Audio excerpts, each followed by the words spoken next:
The 1500 meter isn't a race. It's a 4-minute math problem solved in a state of oxygen debt. In my analysis, I looked at the last 13 championships for men and women dating back to the 1970s, height to weight ratios, their tactical positioning at the bell, their closing splits, and more. What I found was a golden blueprint. There are 7 specific commonalities between every Olympic champion. If you lack even one of these, you aren't winning gold. Before we dive into the data, we have to define our subjects. For this analysis, we're covering the whole modern era of the 1500 meter, which I consider 1980 and after, and a little bit before that too. That means every champion since 1976 was evaluated. I know that's 26 champions, not 25, but I decided last second it didn't feel right to do 13 men and 12 women, given how hard these champions worked to get there. So sue me. Here are the champions in that time and their country. Fun fact, the 1500 meter was introduced for women in the Olympics in 1972, so we have pretty much all of them here. One thing we notice is the variety of countries that have won the Olympics for the 1500 meter, with 13 separate countries winning the event over 26 championships, and the top 3 countries being Kenya, Algeria, and then Great Britain,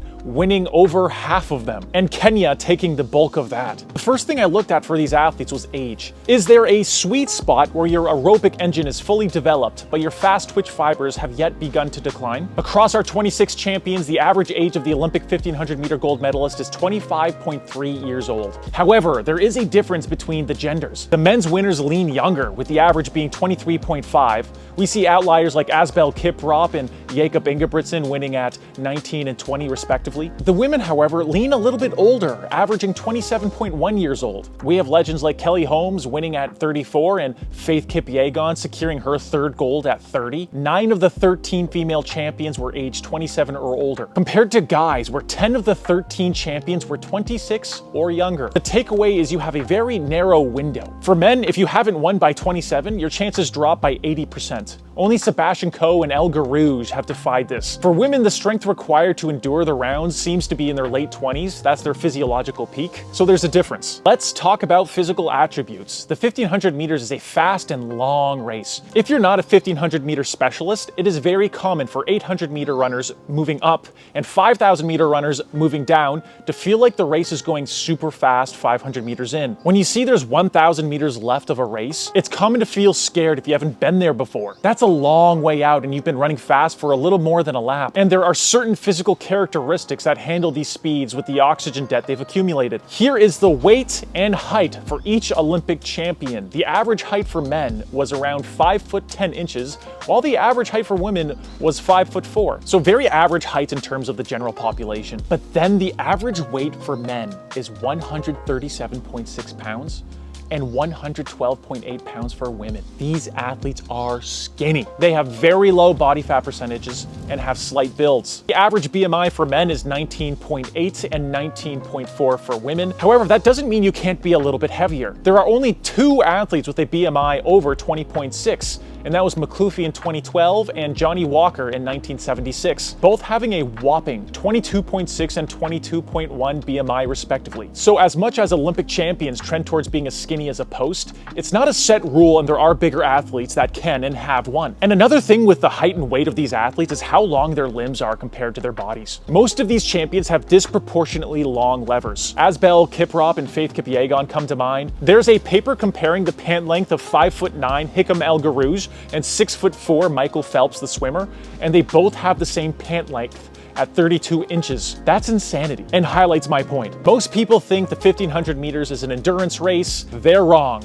At the Olympic level, it's a speed race that starts after you've already run 1,100 meters. If we look at the 800 meter personal best of these champions, 9 of the 10 females had 800 meter personal bests of 1:58 or faster. The only outlier was Mariam Yusuf Jamal, and even she broke 2 minutes. On the men's side, 7 of the 12 champions had a personal best of 1:44 or faster, most of which were fast enough to make the Olympic team in the 800 meter by itself. We have outliers like Ingebrigtsen and Garouge coming in at 1:46 and 1:40 147. But if you looked at the amount these two have raced the 800 meter, then you'll understand why. Realistically, Ingebrigtsen can run at least a 145 and Garouge a 143 or a 144. Just take a look at Garouge's workouts and you'll understand why. The guy was an animal on the track. But generally speaking, the faster of an 800 meter time you have, the more of a chance you have at winning the 1500. You can hold on to a fast pace and kick off it while dealing with fatigue in your legs. Sebastian Coe is the only male in history to win the 1500 meters in consecutive Olympics, and he's a 141 guy. McLoofie, who is a 142 guy, arguably had the most dominant Olympic victory ever in 2012, almost repeated in 2016 when he was racing Matthew Centrowitz. As the saying goes,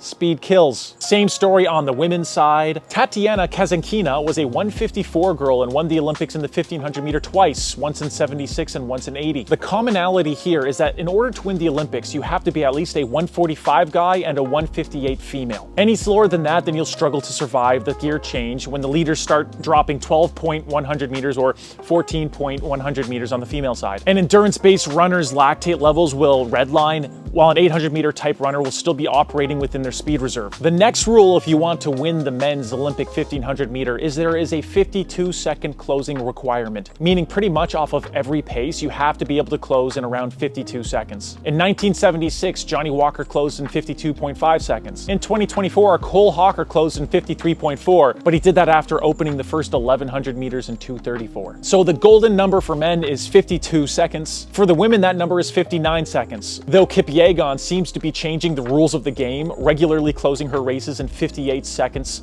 in her Olympic three-peat. But here's the hidden stat: the last 100 meters. In many of these races, it's the last 100 meters that's the fastest. Unlike the 800, where you're holding on the last straightaway and dealing with the blood acidity, barely holding together, in the 1500 meter, you have to speed up. Just take a look at the 2024 Olympics.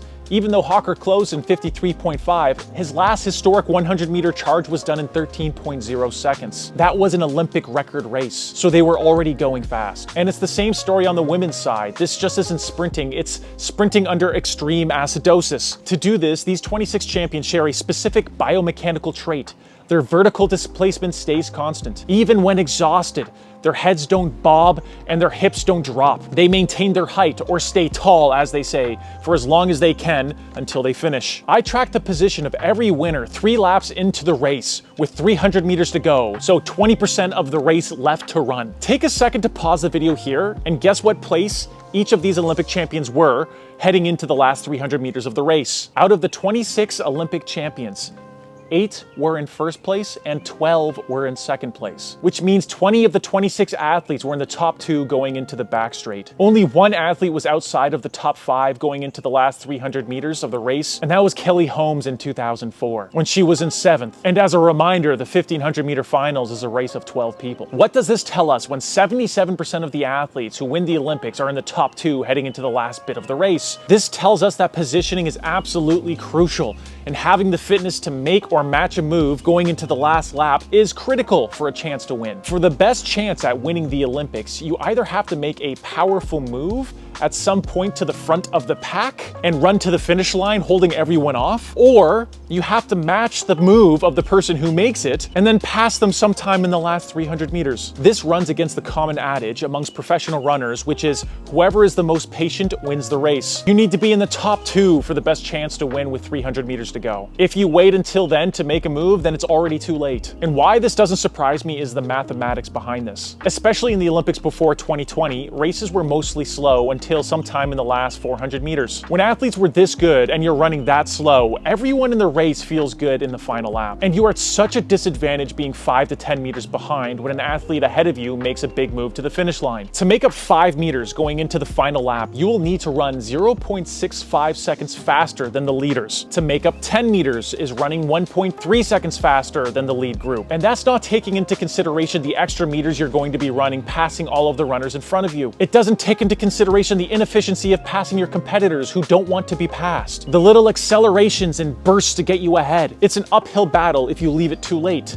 and the data shows that. In a world where the top 8 finishes are often separated by less than a second, you cannot outrun bad positioning. The rule of the champion, you must be in the fight. If you are buried in the pack at the bell, the data says you have a 77% chance of losing. However, the recent commonalities since Tokyo have been stark compared to the commonalities before. And this is because of the super shoes, as well as some of the temperaments of the athletes running in this current generation. Athletes like Ingebrigtsen, Chariot, Kipsang, Stuart McSwain are courageous runners who think they can run and win from the very start. And the current running technology has enabled them to do so. We're seeing the long run to home starting further and further back in the race. It's much more common now. Chariot from Tokyo 2020 tried leading from the get-go, only to get caught by Ingebrigtsen later in the race. At the World Championships in 2022 and 2023, Ingebrigtsen adopted his tactic and took the lead from the start as well. Gudaf Sige would try and run the race gun to tape in Paris 2024, leading Faith Kipyegon to an Olympic record. And although this taking the lead from the start has yet to work out in terms of a gold medal, it's being tried more and more. These super shoes are that good. They help you run that much more efficiently to make these strategies more feasible. Nowadays, at any time, an athlete can make a move from 12th to 1st and make a run towards home. But I think one rule will still stand. You'll have to be in the top 2 in the last 300 meters for the best chance to win. And because we're seeing faster championship races where athletes are taking the lead and running for the win earlier than ever before, we're also seeing an unbelievable amount of 1500 meter runners doubling in the 5000 meters with unparalleled success. Throughout my whole running career, I've heard stories of 1500 meter athletes from the past that had plans to running the 5000 meters once they were done with the 1500 meter distance. And 90% of them flat out couldn't do it with the same success they had in the 1500 meter. Sebastian Coe at one point wanted to run the 5,000 meters and couldn't do it. Canadian national record holder Kevin Sullivan had the same idea and couldn't do it. Before the last 6 years, the most successful athlete I could think of is Eamonn Coghlan of Ireland, who went from the indoor mile record holder to the 5,000 meter world champion in 1983. El Garouge is another. His famous showdown with world record holder at the time Bikile in the 2004 Olympics comes to mind. Every runner who's transferred from the 1500 to the 5,000 meters have the same thought in their heads. They watch a race like the 2004 Olympic race between Bikile and Garouge,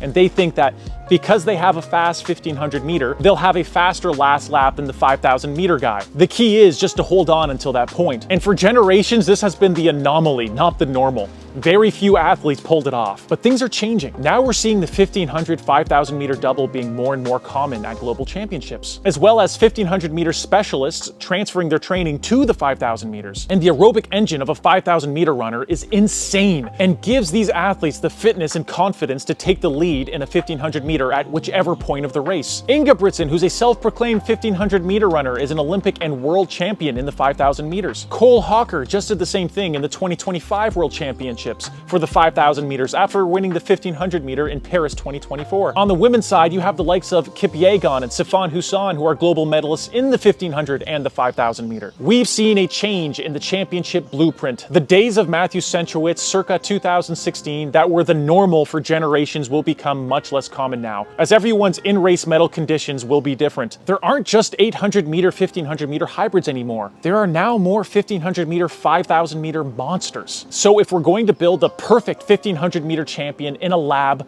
based on the last 50 years of Olympic data, what would they look like? 1, they would be in their early mid-20s and a little older on the women's side. 2, they would be around average height for men and women, 5'10" and 5'4" respectively, and have a BMI of around 20. 3, their 800 meter personal best would be at least 145 for men and 158 for women. 4, they would have to be able to close the last lap of their race at their 800 meter pace, being around 52 seconds for men and 59 seconds for women. 5, their racing tactics would have to be biased towards the front of the race. Too much patience is not a virtue. 6, they would have to be able to make or match a powerful move at any point of the race. And finally, they would have to have a world-class aerobic engine in the 5,000 meters. I don't think anyone can get away with not having that anymore. The 1500 meter is changing, the shoes are faster, the tracks are faster, and the athletes are more versatile. But whether it's 1976 or 2024, the 1500 meter always rewards the same thing. Perfect marriage of speed, strength, and the refusal to blink when the world is watching. If you enjoyed this video, please like and subscribe to my channel down below. It would really help.